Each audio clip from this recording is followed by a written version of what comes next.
एक बार अल्लाह ताला ने मलकुल मौत से पूछा, ए इज़राइल, क्या कभी किसी इंसान की रूह निकालते वक्त तुम्हें रहम भी आया? मलकुल मौत ने अर्ज किया, या अल्लाह, 2 बार मुझे रूह निकालते वक्त दिल से बहुत दुख हुआ, इतना कि अगर तेरा हुक्म न होता तो मैं हरगिज वो रूहें कब्ज न करता। मलकुल मौत ने कहा, या अल्लाह, पहली बार जब मुझे एक नवजात बच्चे की माँ की रूह निकालने का हुक्म मिला, वो बच्चा अपनी माँ के साथ एक तूफान जदा समुंदर में एक टूटी हुई लकड़ी के पटरे पर सवार था।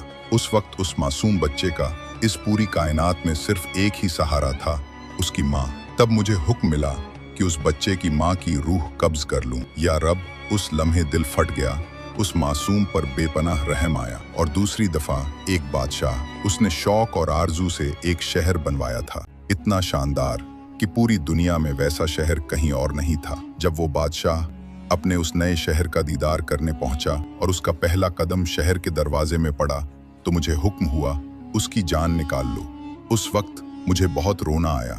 मेरे दिल में यह ख्याल आया कि इस बादशाह ने कितनी तमन्नाएं और हसरतें इस दिल में पाली होंगी, कितना कुछ सोचकर ये शहर बनवाया होगा, और अब वो सब अधूरा ही रह जाएगा। अल्लाह ताला ने मुस्कुराते हुए फरमाया, इज़राइल, तुम्हें ये जानकर ताज्जुब होगा कि जिन 2 लोगों पर तुझे रहम आया वो एक ही इंसान था। वो बच्चा और वही बादशाह, दोनों एक ही शख्स थे।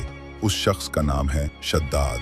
हमने उसे समुंदर के तूफानों में भी माँ के बगैर महफूज रखा, उसे जिंदा रखा, पाला पोसा, उसे दौलत और शान और शौकत की बुलंदियों तक पहुंचाया। लेकिन जब वो ताकत और दौलत के इस मुकाम पर पहुंचा तो उसने हमारी वहदानियत को चैलेंज करता है और अब मेरे ही मुकाबले में खड़ा हो गया। आखिरकार उसने अपनी सजा पाई। अल्लाह हमें घमंड और तकब्बुर करने से बचाए। दोस्तों, कमेंट्स में आमीन जरूर लिखो।